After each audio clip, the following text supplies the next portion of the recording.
I knew what was at the time probably like top 3 heads-up players on the planet. He played on a lot on PokerStars. When you're at that level, these days you don't get that much action. So he would basically sleep with his computer next to his head in case he got somebody who would sit him at high stakes. And then he would hear like the ding from somebody posting a blind, and then he would wake up and he'd just start grinding. So that's kind of the mindset those guys have to be in now, is like, you gotta like not even have grogginess from sleeping. You gotta wake up and just play somebody. It's pretty crazy.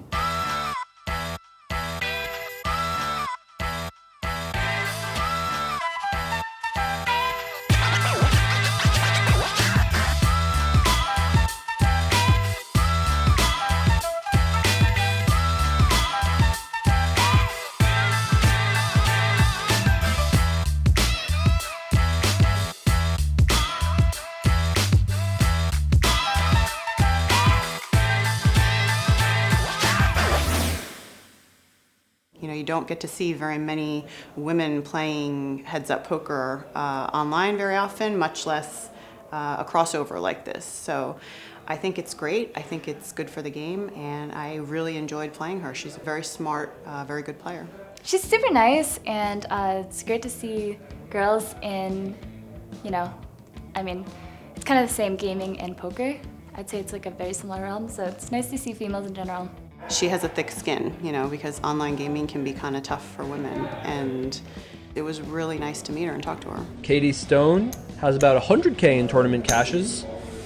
Recently won an event for 10,000 at Borgata, and she's the founder of USA Chess, an organization that holds chess summer camps for children in more than 100 cities, which is freaking amazing. That's great. I just kind of tried to get it in for a lot of my like flush draws. I'm gonna raise 200. Raise to 200.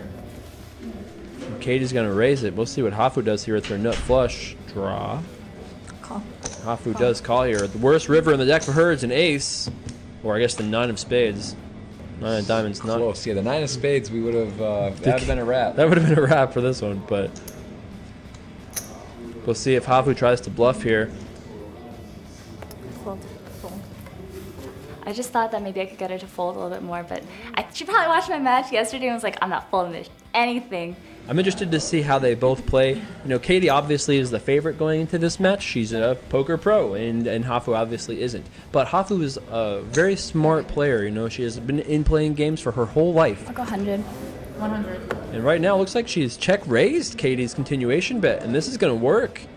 You never know with amateurs what they're doing a lot of the time, because I think sometimes they don't know what they're doing. I don't really see how Katie can continue, but I guess she has. Sometimes you just have to go with your experience and feel versus what math says, maybe. 250. Ooh. Wow. Nice hand, Hafu. Hafu. Put some pressure on. Got it done. Nice hand, Hafu. Yeah, I just kind of go off gut, which is not the best way to play poker. I think you can get lucky, of course. Here we are on the turn. Hafu's got that flush draw. Katie's got 7s up, though. That mighty 7 Dewey. I'll go 60. 60. But I think I'm pretty studious, so I think if I really got into it, I would study the math. Like right now, I don't know anything. Yeah, you can see she's not really sure. I'll go 60 again. 60. So I think she's trying to get value here. And Katie's going to have to pay it off. 2-7 off! Do 7, I know. The worst. Absolute worst. Sure, prop bet. 50,000 high fives versus Tyson. I'll re-raise to 130. 130. So Katie raised King 9 off, and Hafu decides to re-raise Queen 8 offsuit, and Katie not going anywhere with King 9 here. I like Hafu's decision to put some pressure on. Ooh. Interesting flop. She does have the better spade, a pretty good one to have here. Katie absolutely all over this flop. Top pair has a spade as well. I think she's going to just call here, though. Yep. Call. No spade here for Hafu. She's got to find a spade to win this hand. And her stack is getting small already. Only 600 left. 350. Whoa. 350. I don't think Katie can fold. What do you think, Jeff? You think there's any chance? Be really difficult, but at the same time, she has 255 behind. Yeah. So it's sort of like Shove you're or basically fold. saying, yeah, it's like you're gonna go with it the whole way. Like, are you ready to put 600 here? I mean, it's just almost too good to let go, I think, heads up. But Raise. I'll call. I don't actually know what the percentage is I'm supposed to shove there, but it felt like if I folded it was wrong. But obviously in hindsight it was probably correct. Ah! he said, she's Yeah, going to need a Hafu's lot going to out. have to find a spade and a spade only, guys. Hafu needs your energy. If you want Hafu to win this, she needs a spade and she needs it right now. Immediately. Good game. Good game. Just really looking forward to tomorrow. I think Berkey's going to prep me a little bit for the match. Maybe that's cheating, I don't know, but we're going to cheat. It's okay. I'm the last woman, so I get to cheat, right? I hang out with these guys quite a bit, just in terms of watching how they run their boot camps and stuff. I think I have a decent idea of the S4Y methodology, I guess. We know each other. Like, we know each other away from the table. We went to Disneyland together. I mean, I just know the guy. But there's so much meta that starts to get involved even after 10 hands with someone, especially if they're going into it with preconceived notions about how I play.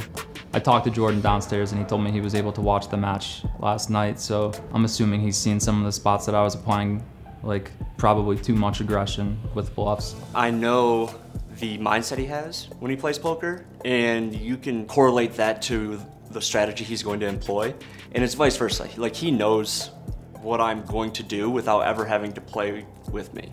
Can I say what my strategy will be going into this? He's not gonna see it. Okay. I'm gonna reverse what I did yesterday, and I'm gonna look for a spot to apply a large leveraging overbet with a strong value hand.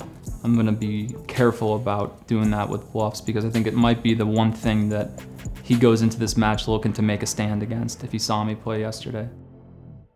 So I talked a little bit with Jordan yesterday, and he told me that he thought he actually has a disadvantage in this match. You said take it easy the first couple, so.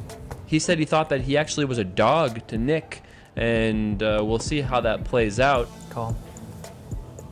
So first hand of the day, we got top pair, top kicker, up against straight here for Nick. I think he's expecting a lot of aggression, and I think Matt probably gave him a little debrief that he needs to make a stand if he wants to hold his own. You said that you weren't gonna do this. Now you're doing it. Yeah, sometimes I just can't help myself though. Check. Check. Check. Check. You got straight. These types of styles need to be confronted, the type of style that I play, because it's the same type of style that Matt plays in a way, and I think these guys are well versed on how to face that because they clearly work with Matt a lot.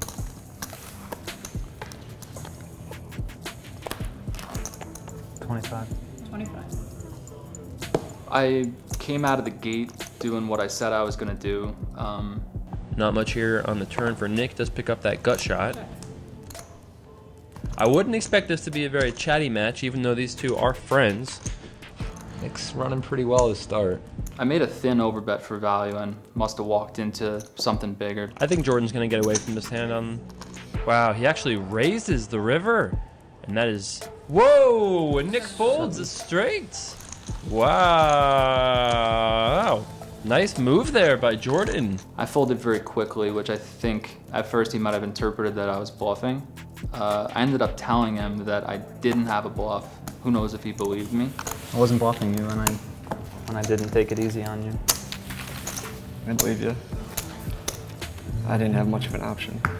But after that, things get a little messy, and I don't really know where it's at because I don't know how he interprets really what just happened. 110. This is a great candidate for hands to check raise with too, because he can turn a queen, a jack, a 10, a 9. Raise. Yep. 205. And wow, Jordan re-raises here with his 9-5 offsuit. And wow, Nick quickly calls. My overall holistic strategy, I think he knew what it was, and I was pretty sure I knew what his was as well. He doesn't think his opponent would raise the king there. Right. Most likely would. And wow, look, and he just leads right out. He's gonna try to leverage stacks, and he does that on turns and rivers, makes some really unique bets. I don't think Jordan is folding for 75. Guys, this is a bizarre hand. And now Nick knows he can't win if he checks, obviously. He does check though. And Jordan's gonna check back. We weren't talking at all for the first 5 minutes maybe, and then for some reason I felt like maybe we should mix it up. You want to talk about something? Sure. What do you want to talk about? For no other reason than I thought I might have an edge if I could get him to engage in two things at once. What would you rather have? Mike McDee's poker skills or the Worm's table talk skills? You can play while you think. You don't have to like. I don't know, we were just asking each other stupid questions. I'd probably go with Mike McDee's poker skills because you can develop a talking game. We both usually give at least different answers than what most people would consider, I bet. Who would you rather be, Denzel Washington, Denzel. but like present day? Oh. Keep in mind Denzel's a little older. Denzel Washington or The Rock, present day? No, The Rock. He's killing the game. You know, we're just making small talk, but I wanted to beat him really bad. Not much of a caller, are you, Nick? And I think he wanted to beat me really bad. That was an Good interesting play, one. Jordan. Thanks, Nick. It's a good play versus my strategy. I don't know how much he felt like he was given away in physical tells. Would you rather be Berkey or Chin? Just for one day. Oh, just for one day? Making sure that we were doing two things at once, it kind of kept him more honest. It's your turn too. I know. This is a fucking tough question. He might not have as much energy to be creative, and that's sort of what I wanted. I'm indifferent. I'll be either one. So half day both? Yeah. Morning Berkey? Yeah, Chin don't get up in the morning, so. Actually, maybe Chin in the morning then. I think he looked at me 3 times during the match, including the first time where I pointed it out. You look pretty confident right there, Jordan. I was. I had some good backdoors. First time he made direct eye contact with me, it felt really true. I just need to channel that look all the time then. I get worried when you look me in the eye like that. You don't usually look at me like that. There was one time where I felt like he tried to use it against me again. Call. Pot 350. That was true. Not the best flop. Does have a 9 of clubs. Does a double take here. Make sure.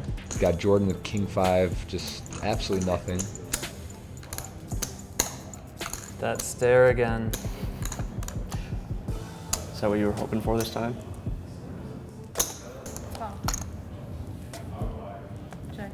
Check. Nick checks. Jordan checks. He showed down a hand that didn't win that time, so maybe my read was right. Maybe I'm overthinking it, but And Nick's gonna win this hand too. Tried to trick me with the stare. I'm a deceitful person. third time I folded to him and I don't know what he had, but I'd be interested in going back and see. Ooh, looks like it might be a re-raise here by Nick. Jordan's gotta be loving watching this. They just talked about not slow playing pre-flop, but heads up in position, this might be a time to do it. And it looks like Jordan has laid the trap perfectly. And man, 94% pre-flop. This literally doesn't get any better than this. And he does have the ace of diamonds, so this could, I mean, 150. good discipline there. Nick kind of knows what's up. Yeah. Nick gave him a look there like, yeah, I know what you're up to over there, buddy.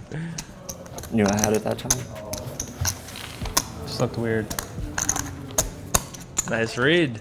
Nice instincts. I don't play live, but I think there's a lot to be said about really subtle movements that could potentially indicate a lot, and that's why I try to hang out around Berkey when he's talking about that type of stuff, because you're dealing with someone who has probably a decade of really good data for that type of thing. If he was going to try to bluff, I mean, this is definitely gives him some room to one of the cards he would probably want to do it on. The queen and the ace, good cards for him to bluff. Nick's gonna just call here. If he's gonna call the flop, don't really see any reason to raise now. When you can't raise and you can't fold, I think he's going to find that middling call option. Looks like he is thinking about raising here, but no, he did decide to raise 225. We could have been playing for absolutely nothing today, and I would have wanted to win just as bad. And Jordan's gonna let it go. And Nick back in the lead. You know, when you're playing against your friends, it's all business. The pride factor is real. It's a bad card for you. Especially the longer you wait. It's fucked up, but I'm betting bad cards for me, isn't it? I would say my game got more solid as time went on, more or less, and I still tried to target spots where I was sensing range weaknesses. It was a bad card for you. I bet that turned for clarity, Nick. I checked that river for clarity. It was pretty even throughout, and then there were like 3 or 4 hands in a row that he ended up winning. Raise. 140.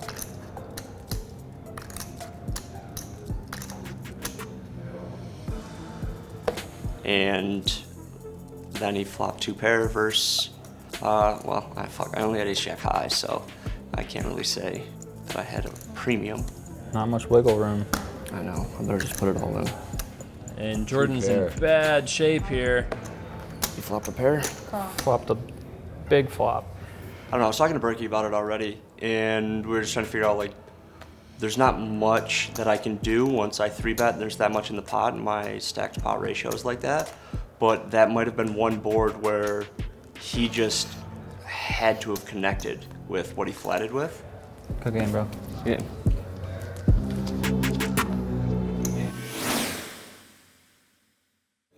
Yeah, me and Berkey, we have hit the showers. Christian's our last hope. Hopefully he can beat Russ. Christian just needs to grind him down and just, you know, outlast him. 60.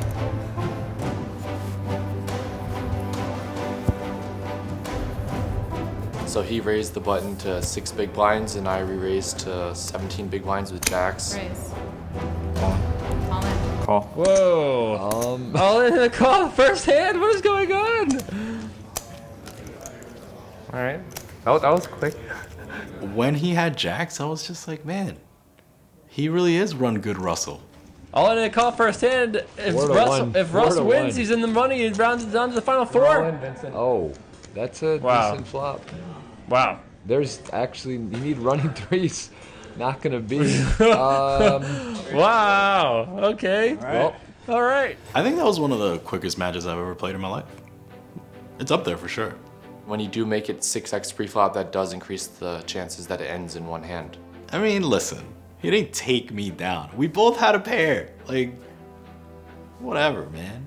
Jesus. I don't know why people are raising so big pre-flop to 5 and 6x the big blind. I think it's not the right size. Yeah, the 5 and 6x thing, like, you know, there's an ante out there. Like, he's going to defend a lot of hands, so I just want to play bigger pots in position, and whatever, let him think about it. He thought about it pretty well, though. I didn't know Christian before yesterday, so, but I'm really happy to beat Berkey, and then I get to face one of my friends, either Jesse or Mike, in the next round. So I'm pretty excited about that. Jesse's like my best friend, so it'll be really interesting. I'm playing Mikey D, who's like, you know, one of my best friends in Vegas and in poker and in general. He said you were his best friend. He didn't say one of. He said What? He said you Wow. Oh, he's really stepping it up. He's been on a really sick run, so I feel like, you know, I kind of want to just like put a abrupt end to his run good and maybe shower him back to busting tournaments in level 2 for a while. I could play 2 of like my best friends in the world, like back to back. I play Jesse next round, and then if Russell wins, I could play Russell. I live with Russell. I mean, we talk poker a lot. We don't really talk that much heads-up strategy just because we don't play heads-up. But it's funny, like, we lived together for a while. He lived at our house, and some nights I'd be drinking, and I'd play some heads-up on World Series, and he would, like, sweat me. So we've definitely, like, discussed a little bit, but it's been a while since we've done that. So Jesse Sylvia and Mike DelVecchio, 2 of our most accomplished players in this tournament field. If you're not familiar with them, we just saw Mike DelVecchio make the final table of the Aussie Millions. I 3-bet pre with ace-10.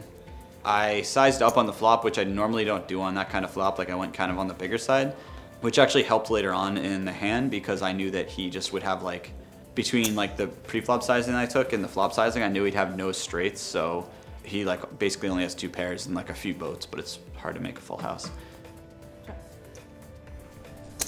big pot early. I had like one of the worst aces that I get to the river with, so probably like one of the worst hands that I get to the river with, because I just don't 3-bet ace-6 through ace-9 that often.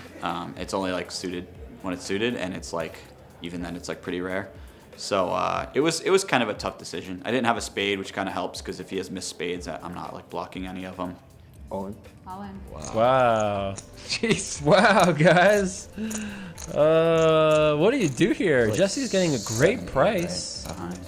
I actually felt like, as far as live tells go, like he was giving off pretty good ones, like he had it. His snap jam on the river was really good, I think, in terms of a live tell, just because it was one of those spots where generally if people are bluffing, they have to think about like what they get to fold and stuff, so they do need to take some time. Generally on like a deuce, people think about it a bit when the board pairs, because that's usually a card that you don't bluff that much on. Stepping on my foot. Sorry. You do a lot of really good stuff. Like bluffing early is sometimes something that people do a little bit less. I know Mike has like all the heart in the world in terms of bluffing, so he probably is very, very capable. But people tend to like get a little more comfortable with the match and then, you know, bluff later on a little bit more when they have better ideas of, you know, what you'd be calling with or what you would show up to that spot with. Let's think about this, right? So Jesse's getting like 3-1 to call here. What hands does he really beat? He beats like missed flush draws. I mean, somehow Mike has King Jack of Hearts here though, which is not a hand you would expect him to have usually. Right. Jesse tanked for like over 4 minutes. We actually just counted it watching the stream back. This is a big moment. This is a big moment. If Jesse folds here, Mike very well might show the bluff and get Jesse on tilt, and he'll have a 3-1 chip lead. And if Jesse calls, Mike will have 100 chips left. I think Jesse's gonna fold here. After all this tanking, I think Jesse will ultimately fold. I want to call clock, but it's been a while. Oh, he calls! Wow, wow. Sorry for the tank, man. That was a really good bluff spot. Sorry, Russ. Very, very early in the match, I bluffed off all my chips, and I was like, oh man, I'm gonna be out of here real quick. That was like the 5th hand or something like that. That is a solid flop for the mic. 85. 85? Yep. You got chop outs. And now Jesse's only like a 10-1 chip. How much was it for 95? Call. Oh. Oh man, look at this. Ace Jack suited, Queen 9 suited, and I mean, pretty even though you see he is a 61% favorite to be well in it. And that's a great flop for Ace Jack of Hearts. If he wins this hand, he'll be right back in it. Can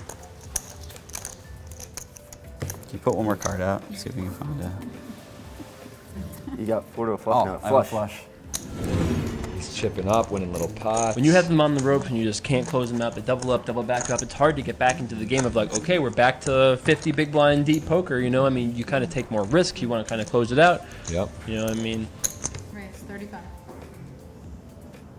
Call. Right now, 2 pair for Mike. Jesse with top pair. This should be a great spot for Mike to get all the chips. All in. All in. Jesse's got to call this. How could he fold? Yeah, it's an overbet, but top pair, I mean, there's so many draws. There's no way Jesse can fold this here. Mike could just have too many 6-7s, 4-7s, 5-7s, pair and a flush draw. So many pairs and flush draws he could have. Yeah. I don't see how it's possible. Especially with the line he took. Call. I agree with this call. Yeah, nice hand. And wow, if Mike DelVecchio can win this, he'll only be like a 3-1 dog. Felt like 2 pair, but Mike DelVecchio. If you bought Mike DelVecchio with 95 chips, you're loving your spot right now. Back in it, Russ. I think I had like a 24-1 chip lead, and then Mike won a bunch of all-ins, so we actually did keep playing, but I thought I had won it after like I made the call on hand 5, because he had almost no chips, and he has to double up like 4 times just to have a workable stack. It's a good flop. Can Mike DelVecchio hold here? If he can, he'll have almost 900 chips, and he'll be right back in this match. Can he hold? Can he fade a king or a 9? To the river. 86% to do it. how much you got? That's 425. Just one more double up. I'm chip later. Raise 40. It's gonna be pass. You're really good at this, like, folding pre-flop game. The hell, Mike? I'm not good at checking river though. It's a problem of mine. I'm pretty sure I've 3-bet once this whole match. Yeah. It was with the deuces when I jammed on you.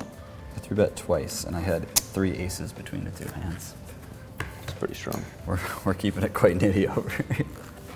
Just call and see a flop, boys. I actually said it was going to be a long match. He goes, you guys check back a lot.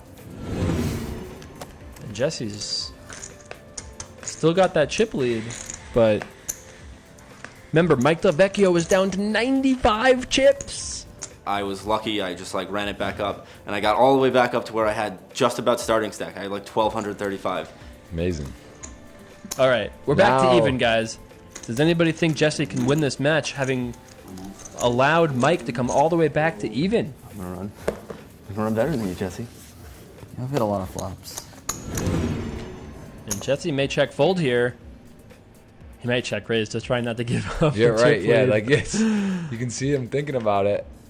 Oh yeah, yeah. man. This is Didn't it. want to relinquish it. He didn't want to lose Maybe the chip lead. Mike shouldn't have mentioned that before the hand. He's pointed it out. He pointed it out.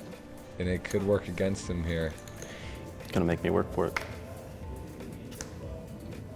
Jesse's gonna bluff here on the turn. I don't think he's gonna slow down. He has a 6 in his hand. Ooh, I'm dead wrong. Check, check. Interesting. Check. Wow. Oh my goodness.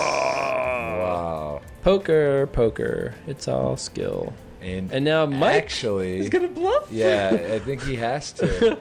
If Jesse just had like 6-10, yeah, this is Mike kind would of have won a crazy showdown. God, I butchered this hand so bad. Now I'm just gonna pay off.